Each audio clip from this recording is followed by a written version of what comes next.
Hey guys, it's Avenger, welcome back to the channel, and today we're taking a look at a fun little plane, and it's behind the tree, I promise it is actually there.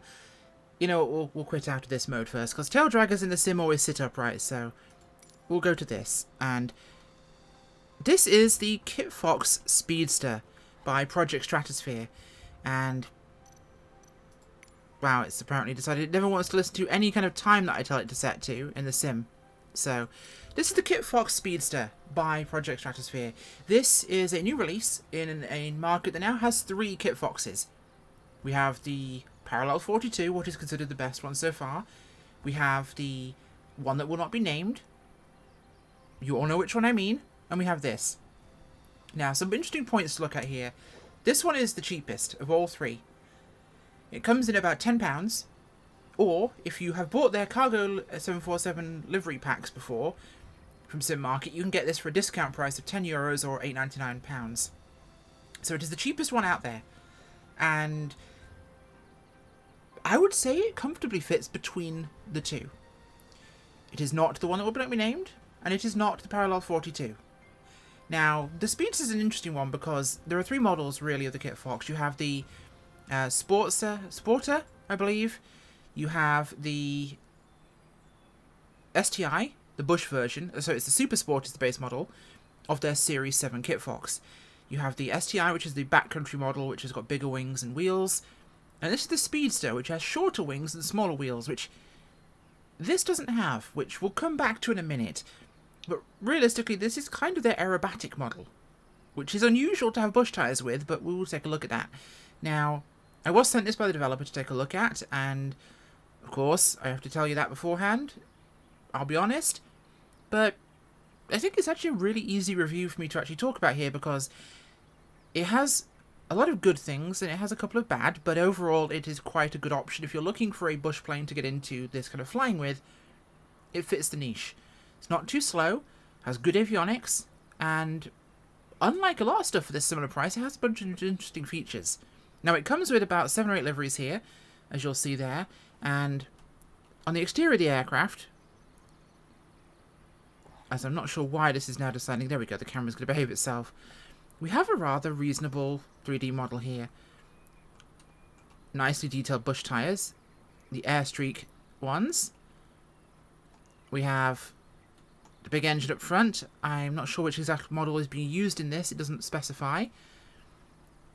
Overall, reasonably detailed. I quite like it. It's enough for what the aircraft is, which is a skin over a metal subframe. So, actually does look quite nice. Now, the windows are a little dark for my taste. That's one thing I have noticed I'm not a massive fan of. It's a bit too tinted, a bit too dark. I would personally prefer it to be a lot lighter. At least the top and forward part. That's a personal preference. Now, let's take a look inside here. Now, we have a Garmin G3X here, which if you use in the working title, you can now employ. And we do have, of course, a full 3-axis autopilot, backup instrumentation. A number of these instruments are not operable yet, so that is connected to, of course, the Airmaster system.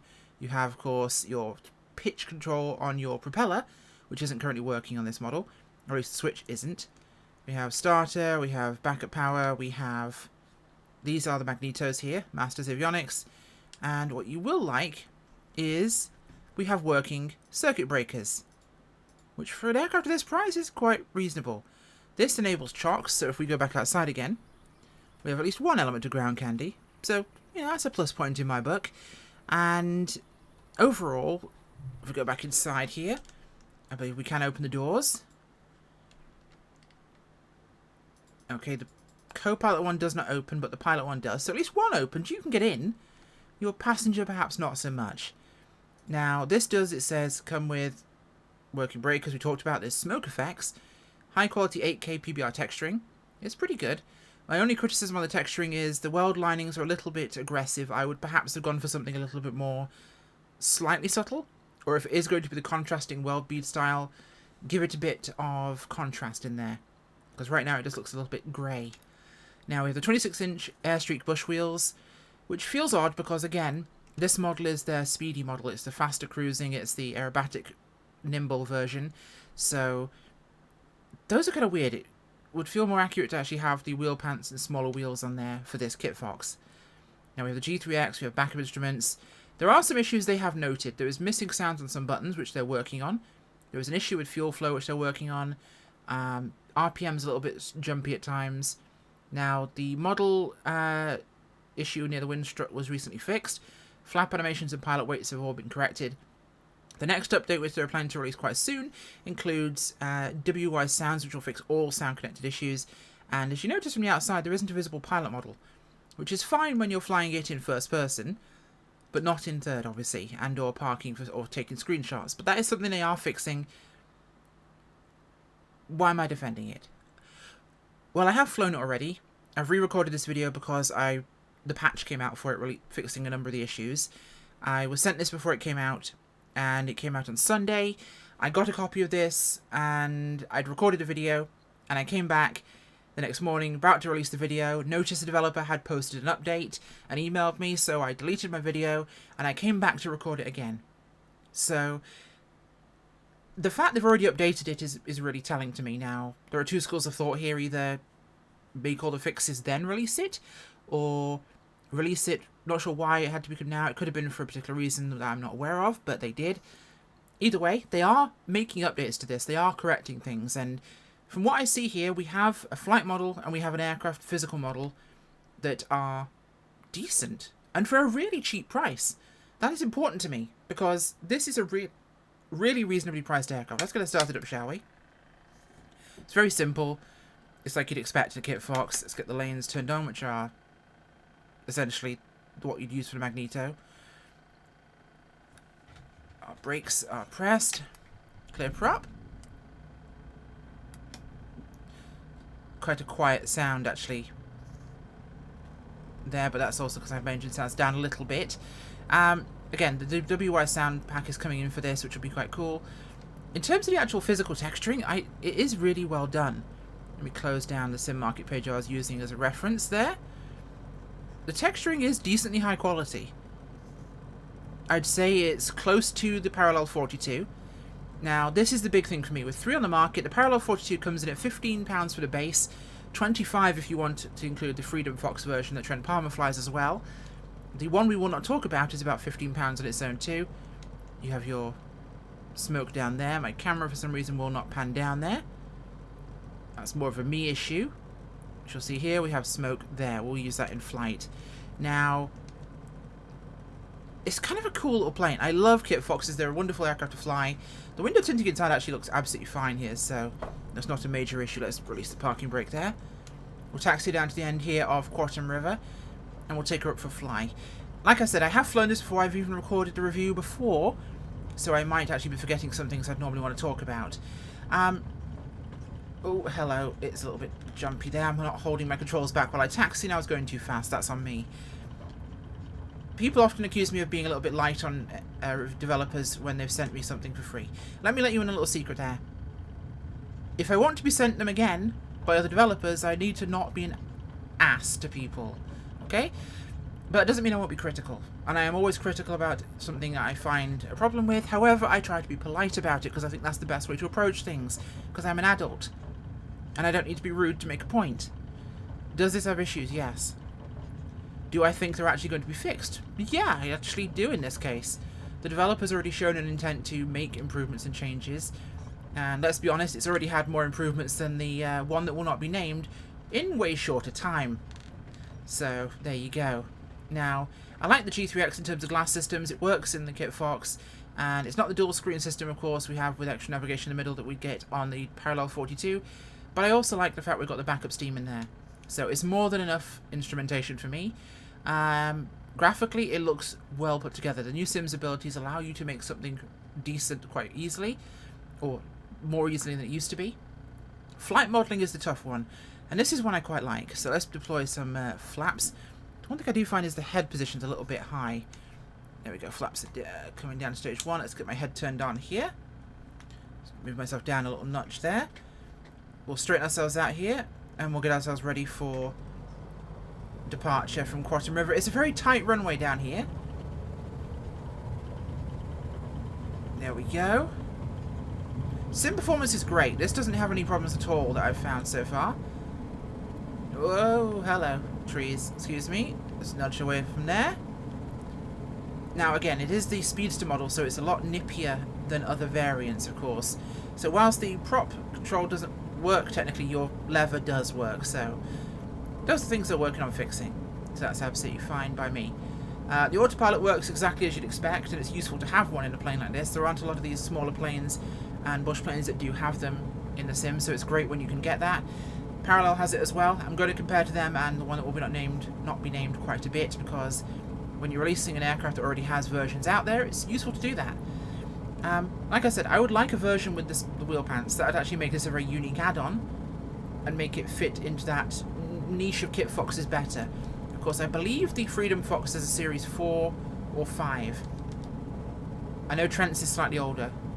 It started off with the bubbly cowling on there. So I believe that is an older series. This is a Series 7.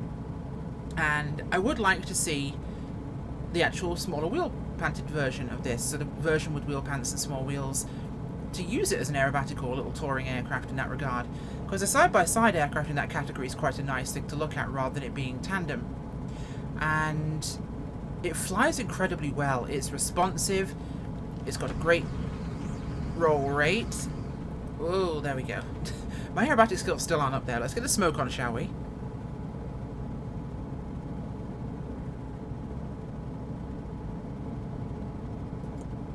There we go, get my head working. So we do have aerobatic smoke, allowing us to do aerobatic things and look cool when doing it.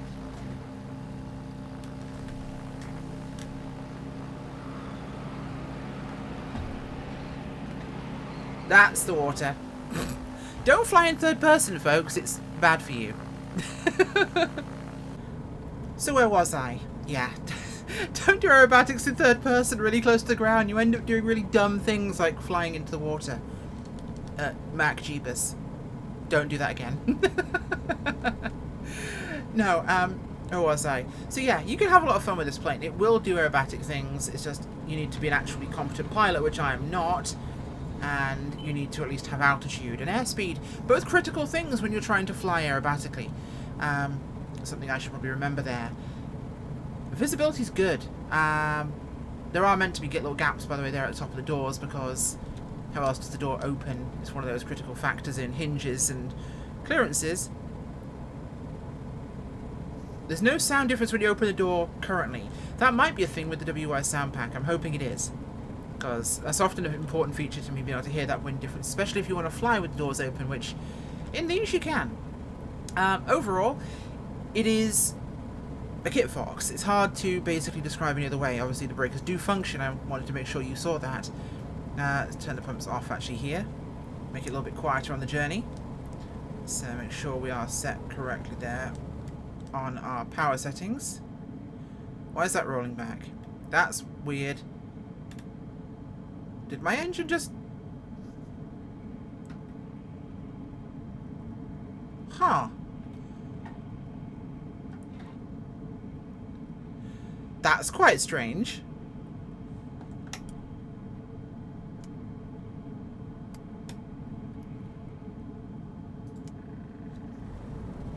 Okay, maybe we need the fuel pumps to be on permanently. That isn't something I knew about. Or not sure if that's intended, but that feels strange. It should be able to manually or pick up through vacuum action the fuel. Weird that it needs them to be on. Interesting. I didn't notice that last time. When I tested the first time around, I switched those off and it was fine. So, maybe that's a bug. I don't know. But either way, we'll find out. We are going to take this into Mo Creek, which is just across the water up here from Quattam River, and we're going to put it into something pretty aggressive for a plane like this. And hopefully have some fun with it. So, it shouldn't be too long a little trip. It's just literally across the way. You can see the mountains right ahead of us. It is weird to have a bush plane with, or sorry, an aerobatic plane, realistically, with bush tyres. It feels like putting mud tyres on a Ferrari. It's heretical, it's horrific, but it's also kind of fun. Like, the kind of fun you don't want to admit to, you know?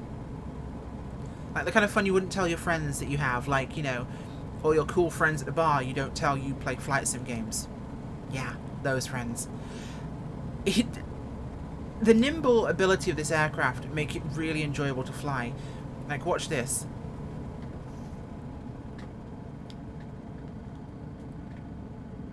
Get her into a nice aggressive slip. Ride the elevator all the way down. We're keeping our airspeed about the same right now, about 99 knots. And we are dropping like a rock. I'm dropping about 1,000 feet a minute here with a slip. It has a symmetrical aerofoil, shortened wings overall, and a new wingtip profile on the Speedster Series 7, meaning in general it's going to cut through the knife very differently to the STI model with the big wings. So you could do things you might not necessarily do. And that Ferrari with mud tyres has advantages in some way. Now, you're not going to be able to go slow or hang on that wing as much as you would with the STI model. However, if you're aware of that, you could fly it differently. And you'll get about 120 knots out of this thing if you're cruising, which is pretty respectable, I would say. So yeah, Valley right ahead of us is where we're heading into. Those of you who've watched before when I fly in this area will know this place pretty well. It's a logging road that's widened, which makes it perfect for this. So we'll bring her over there and we'll put her down and see how she behaves. We'll do a takeoff and we'll circle back and put her in again. So it shouldn't be too much trouble at all. Again, the reflections are reasonable, I think, here in the glass. The glass interior-wise is, I'd say, clear enough. The exterior glass is not. It's too dark for my tastes. Way too dark. It feels way too tinted, you know, lowrider car type dark. The liveries are well done. The texturing on the exterior is clean and well put together. The modelling is good. The glass is too dark, and obviously the pilot models, that's obviously something they're coming along with a fix for. They already have it noted in the actual descriptions there for the aircraft. That's where we're going into. See that ahead of us down there? That little brown smudge. That is our runway. So I'm going to pop this open as it makes no difference here. Maybe it is a little bit dark inside, I'm not sure, but it changes the saturation a lot with the world of flight sim, which is not a bad thing. So we'll just pop it a circle around here, and we will lose a bit of altitude before we come in here. It's sloping, so we only have really one real choice, which is to come in from the fjord down here. So our speed's about 100 knots right now. We're just circling around here, lose a bit of altitude, and well, it actually requires us to pitch down, and airspeed more importantly. Just a little bit around here.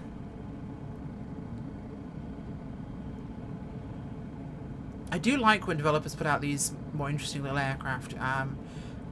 I'd like some more candy features. Not the end of the world if it doesn't have them. Chocks are at least something that's better than nothing, really. But pilot figures, I know they're fixing the sounds they're working on. I think with this being a speedster, it would be a wonderful idea to go down that road and produce a variant that has the actual wheel pants and small wheels to fit that niche, because it makes it different to the other two, which both come with bush tyres. One is good, one is bad. It's hard to talk about Kitfoxes without referencing the Parallel 42 version. It's like bringing out a 737 now and not referencing the PMDG. You kind of have to. Okay, so let's cut our power here. Let's get our flaps set up for approach. We are going to hear the stall horn here, so if you're of a nervous disposition and or a GA $100 hamburger flyer, don't panic. This is intentional. So we're going to be dragging this thing into the prop as we come in for approach here. We've got a bit of a drop in over the trees before we line up and put it down on the runway. And there is a climb up to the actual approach here, so we have to be a little bit careful with this because of the approach angle. So about 60 knots right now. There we are, lined up nicely. Let the speed bleed off a little bit here. You have to be a little bit more careful with the stall profile because, of course, the wing is a little less lift for us.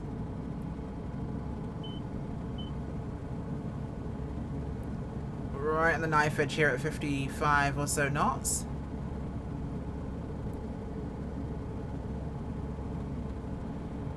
Dodge these trees here.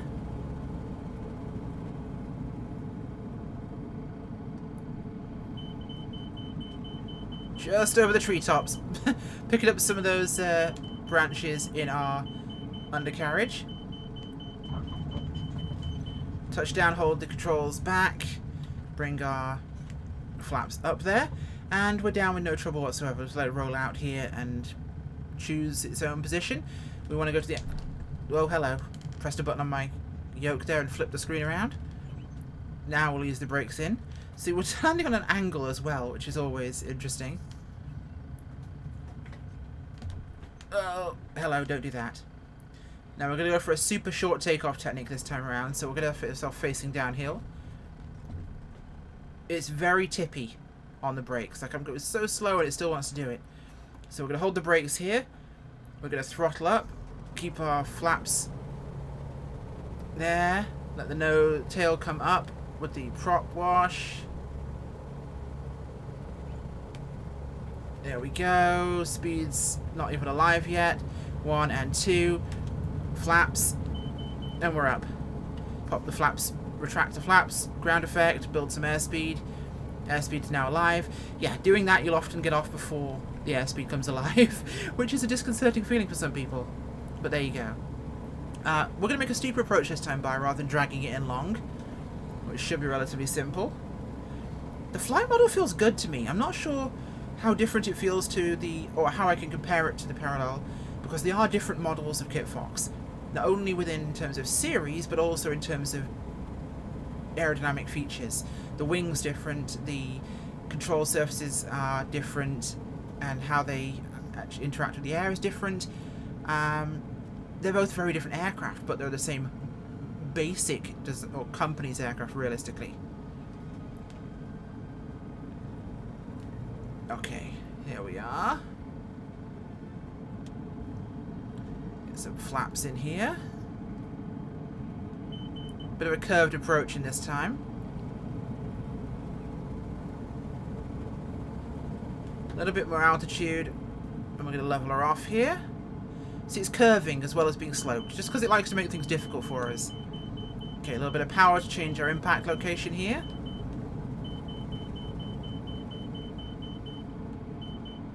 Got the runway in sight ahead of us. A little bit more power there to bring us over the trees. There we go. Bring that nose up. Drop her in over the trees. No problem. Get a bit of stall warning. We'll give her a little burst of power here to arrest this. Clunk. And that was a bounce.